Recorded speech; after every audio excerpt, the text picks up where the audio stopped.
Dear students, crystal field theory ये कहती है कि जब कभी भी डी ब्लॉक का मेटल कैटायन एक स्पेसिफिक लिगेंड फील्ड की ज्योमेट्री में रखा जाता है तो उसके डी ऑर्बिटल्स स्प्लिट कर जाते हैं। और इस रिगार्ड में मैंने पिछले वीडियो लेक्चर में आपको बताया था कि splitting of D orbital in octahedral ligand field, और इस वीडियो लेक्चर में मैं डिस्कस करूंगा splitting of D orbitals in tetrahedral ligand field. Okay, तो स्टूडेंट सबसे पहले हम टेट्राहेड्रल ज्योमेट्री को समझ लें। देखिए, यहां पे मैंने एक क्यूब बना रखा है स्टूडेंट्स, ये क्यूब बना रखा है और सपोज करिए इस क्यूब के सेंटर पर डी ब्लॉक का मेटल कैटायन रखा हुआ है, ठीक है ना। और अगर ये मेटल कैटायन एक टेट्राहेड्रल लिगेंड के सेंटर पर है तो इसको विजुलाइज कैसे करेंगे। देखिए, ये जो मैंने पिंक बॉल्स दिखा रखे हैं वो बेसिकली क्या है, लिगेंड्स हैं। पिंक बॉल्स लिगेंड्स हैं, मोडेंटेड लिगेंड्स हैं, और इनका जो orientation rather with respect to central metal cation क्या है, टेट्राहेड्रल है।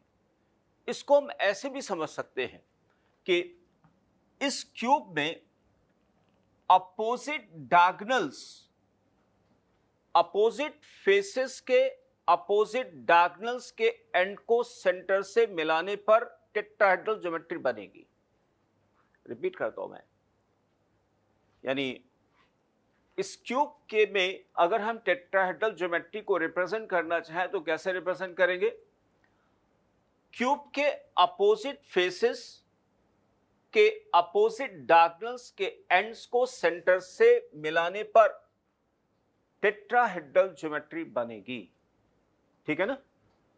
तो इसलिए मैंने शुरुआत में कहा था कि ये मेटल कैटायन इस क्यूब के सेंटर पर है और ये जो पिंक बॉल्स हमने बना रखे हैं, सर्किल बना रखे हैं, वो क्या है, 4 लिगेंड्स हैं। ओके, अब स्टूडेंट मान लिया कि ये जो मेटल कैटायन है एक कार्टेशियन सिस्टम के सेंटर पर रखा हुआ है, ओरिजिन पर रखा हुआ है, ठीक है ना। अब इसमें हम डी ऑर्बिटल को रिप्रेजेंट करते हैं। ओके, देखिए स्टूडेंट, डी ऑर्बिटल को मैं रिप्रेजेंट कर रहा हूं। देखिए, ये हो गया स्टूडेंट्स, ये ऑर्बिटल हो गया कौन सा, लोब होगा D X square minus Y square, ठीक है ना। और यहां पे भी हो जाएगा स्टूडेंट्स, है ना, D X square minus Y square का एक लोब यहां पर भी आएगा। ओके, और डी एक्स वाई का लोब ये होगा, it's a lobe of D X Y. Okay, तो देखिए स्टूडेंट्स, मेटल कैटायन के डी ऑर्बिटल्स में 2 टाइप के डी ऑर्बिटल्स होते हैं, एक्सियल और नॉन एक्सियल। तो आप लोग देख पा रहे होंगे, देखिए ये लिगेंड है और ये नॉन एक्सियल डी ऑर्बिटल्स हैं और ये एक्सियल डी ऑर्बिटल है। मान लिया स्टूडेंट्स, इसका इलेक्ट्रॉन मैंने यहां ऐसे रिप्रेजेंट कर दिया, सपोज करिए इसका इलेक्ट्रॉन मैं रिप्रेजेंट कर रहा हूं स्टूडेंट्स, इसका इलेक्ट्रॉन यहां पर है और इसमें इलेक्ट्रॉन ऑब्वियसली यहां पर होगा। तो इन दोनों में से किस ऑर्बिटल का इलेक्ट्रॉन लिगेंड के नेगेटिवली चार्ज फील्ड से ज्यादा रिपल्शन फील करेगा। So it is very obvious कि डीएक्सवाई में रहने वाला इलेक्ट्रॉन इस लिगेंड के नेगेटिवली चार्ज से ज्यादा रिपल्शन फील करेगा then electron which is present in the what, D X Y, D X square minus Y square, ठीक है ना। तो देखिए स्टूडेंट्स, जब तक लिगेंड नहीं थे डी ऑर्बिटल डिजेनरेट हुआ करते थे, है ना। देखिए हमने लिख दिया degenerate D orbitals of isolated gases metal cation. Clear. जब यही मेटल कैटायन एक टेट्राहेड्रल लिगेंड फील्ड के कांटेक्ट में आता है तो क्या होगा, अब अनइक्वल रिपल्शन फील करेंगे, ठीक है ना, कौन, orbital electrons, dxy, dyz and dzx, ये non axial D orbital electron आपस में बराबर का रिपल्शन फील करेंगे और ज्यादा फील करेंगे, क्योंकि आप लोग देख पा रहे होंगे non axial D orbital electron ज्यादा रिपल्शन फील करेंगे from the negatively charge field originated from ligands then students axial D orbitals ये आपस में बराबर का फील करेंगे और कम फील करेंगे। तो इस अनइक्वल रिपल्शन के कारण, ठीक है ना, इनकी एनर्जी लेवल डिफरेंट हो जाएगी और ये स्प्लिट करके देख रहे हैं dxy yz zx इन ऑर्बिटल इलेक्ट्रॉन की पोटेंशियल एनर्जी क्या होगी, राइज हो गई in the presence of ligand, जबकि X square minus Y square and dz square and dz square, ठीक है ना, इनका भी स्टूडेंट क्या होगा, एनर्जी लेवल इनका भी राइज होगा, इससे राइज होगा, लेकिन इनके कंपैरिजन में क्या होगा, कम राइज होगा। ठीक, तो देखिए हमने यहां पे लिखा है splitted D orbitals of metal cation in tetrahedral ligand field, यानी स्टूडेंट इसका मतलब हुआ कि जब कभी भी फर्स्ट ट्रांजिशन सीरीज का मेटल कैटायन 4 लिगेंड जो कि वीक लिगेंड है या टेट्राहेड्रल लिगेंड फील्ड के कांटेक्ट में अगर आएगा तो उसके डी ऑर्बिटल्स हमें ऐसे बनाने होंगे, ठीक है ना, और इसको हमने T2 कहा गया है ना, इसको T2 कहते हैं। यहाँ पे G नहीं आएगा क्योंकि यहाँ पे टेट्राहेड्रल में सेंटर ऑफ सिमेट्री नहीं होती, इसलिए T2 कहा जाएगा। T का मतलब ट्रिपल डिजेनरेट, 2 का मतलब 2 फोल्ड सिमेट्री, E का मतलब हो गया डबल डिजेनरेट। यहाँ पे EG नहीं आएगा स्टूडेंट, सिर्फ E आएगा क्योंकि सेंटर ऑफ सिमेट्री यहाँ पे नहीं मिलती। ओके, अच्छा, अब देखिए स्टूडेंट्स, ये जो potential energy in orbital electron की राइज हो गई है, किसी की कम राइज हुई, किसी की ज्यादा राइज हुई, तो अगर हम आपसे कहें इन टोटल या इनका वेटेड एवरेज क्या होगा, जस्ट वेरी ऑब्वियस कि एज ए होल सभी डी ऑर्बिटल इलेक्ट्रॉन की एक नेट इलेक्ट्रोस्टैटिक पोटेंशियल एनर्जी कितनी राइज हुई होगी, तो वो उसका लेवल स्टूडेंट्स ऑब्वियसली यहां पर क्या होगा, इन दो स्प्लिटेड के क्या होगा, बीच में आएगा, ठीक है ना। इसको हम लोग कहते हैं बैरी सेंटर, और इन दोनों के बीच को जो एनर्जी गैप है उस गैप को हम लोग कहते हैं डेल्टा टी। डेल्टा टी का मतलब क्रिस्टल फील्ड स्प्लिटिंग पैरामीटर और energy for tetrahedral complex, T for tetrahedral, है ना।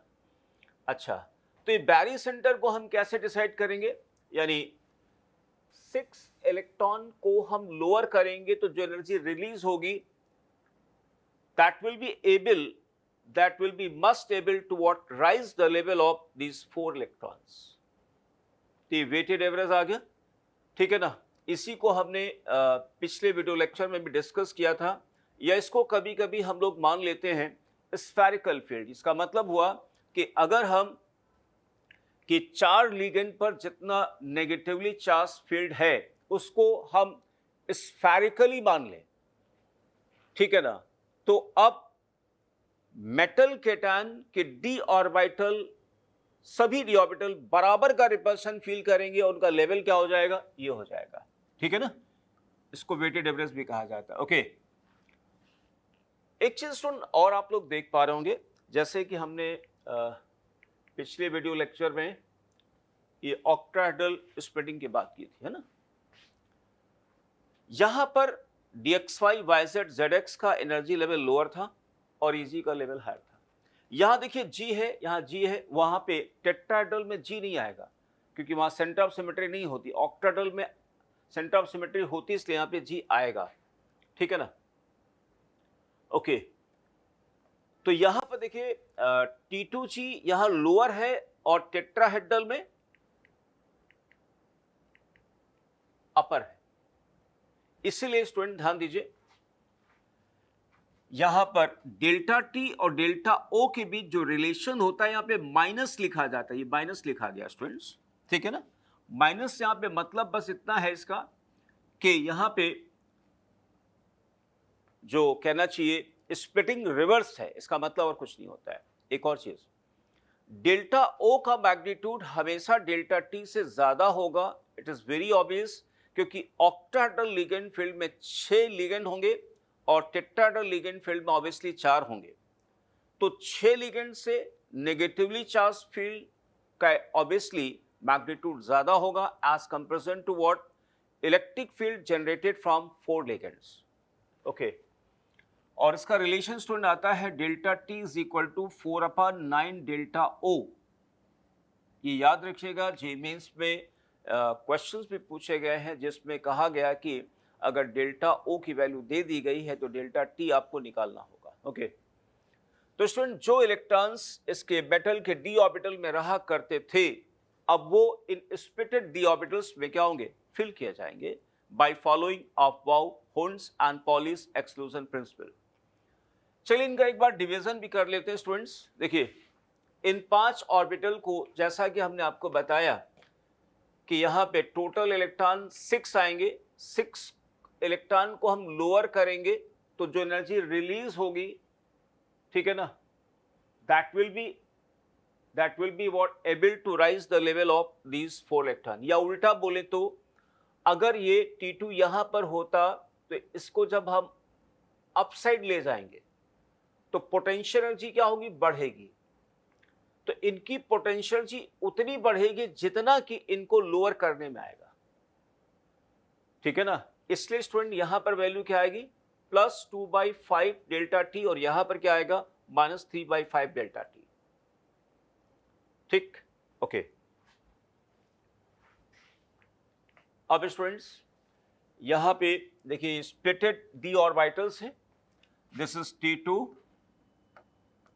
And this is E। और देखिए जो WFL है, WFL का मतलब हो गया मीन पेयरिंग एनर्जी का वैल्यू क्या होगा, ज्यादा होगा then delta O। Delta O का मतलब crystal field splitting parameter for octahedral geometry, ठीक है, ऑक्टाहेड्रल कॉम्प्लेक्सेस। डेल्टा T और कम होगा, ठीक है ना। अच्छा, ये student P is greater than delta O, ये तब होगा जब यहां पे फर्स्ट ट्रांजिशन सीरीज का मेटल कॉम्प्लेक्स हो। अगर सेकंड या थर्ड ट्रांजिशन सीरीज का मेटल कैटायन है तो उस केस में WFL में भी क्या हो जाता है, जैसे मान लिया अगर हम यहां पे लिखें स्टूडेंट्स फॉर सेकंड और third transition series metal cation, ठीक है ना, P is less than delta O irrespective of nature of ligand, irrespective of nature of ligands। मतलब लिगेंड कैसे भी हो, सेकेंड और third transition series metal cations के लिए स्टूडेंट क्या होगा, डेल्टा O की वैल्यू ज्यादा होगी देन व्हाट P, ठीक है ना। और वैसे तो आपको बता दें सेकेंड और थर्ड ट्रांजिशन सीरीज के जो कॉम्प्लेक्सेस हैं वो बेसिकली क्वाड्रेचर नंबर 4 के लिए स्क्वायर प्लेनर होते हैं, एक्सेप्ट फॉर D10। जैसे कैडमियम और मरकरी के कॉम्प्लेक्सेस टेट्राहेड्रल होंगे, बाकी सिल्वर, गोल्ड, प्लैटिनम, पैलेडियम इनके क्वाड्रेचर नंबर 4 के स्क्वायर प्लेनर होंगे, ठीक है ना। तो सेकंड और थर्ड ट्रांजिशन सीरीज के वो कॉम्प्लेक्सेस जिसमें कोऑर्डिनेशन नंबर 4 है वो टेट्राहेड्रल तभी देंगे, ज्योमेट्री तभी आएगी जब वो उनमें मेटल कैटायन का डिस्ट्रीब्यूशन D10 होगा, दैट इज कैडमियम 2+ या मरकरी 2+, ठीक है। अब स्टूडेंट मान लिया यहां पे हम इलेक्ट्रॉन भरते हैं, सपोज करिए ये हो गया 1 2 3 4, दिस इज 3d। तो पहला इलेक्ट्रॉन स्टूडेंट है, तो ऑब्वियसली अकॉर्डिंग टू ऑफ बाउ रूल पहला इलेक्ट्रॉन यहां पर आएगा first, now second, now third electron, मान लिया तीसरा इलेक्ट्रॉन है स्टूडेंट, D3 हो गया।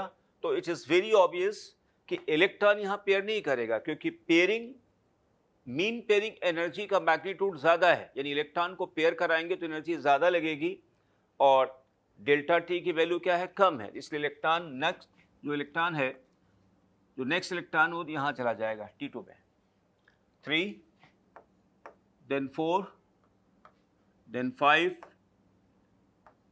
ठीक। इसमें हाई स्पिन का केस बनेगा स्टूडेंट, ठीक है ना। जैसे मान लीजिए यहां पे D3 में क्या होगा, हाई स्पिन आ जाए, क्योंकि D1 D2 तक तो हम हाई स्पिन या लो स्पिन लिखने का कोई मतलब नहीं बनता, इट इज अंडरस्टूड यहां पर क्या होगा, हाई स्पिन ही रहेगा, है ना। तो यहां पर स्टूडेंट्स हम D3 से स्टार्ट करेंगे, यानी D3 में क्या होगा, यहां पे हाई स्पिन रहेगा। अब मान लीजिए D6 आ गया स्टूडेंट्स, D6 में अगला इलेक्ट्रॉन यहां पर आएगा, D6 then D7 then D8 then D9 and 10 and 10। इस तरीके स्टूडेंट्स इसमें इलेक्ट्रॉन को हम लोग फिल करते हैं और अकॉर्डिंगली मैग्नेटिक मोमेंट निकालते हैं, यानी जितने अनपेक्टान होंगे उनमें मैग्नेटिक मोमेंट हम निकाल लेंगे, ठीक है ना students. So this is all about students splitting of d orbitals in tetrahedral ligand field. Thank you students.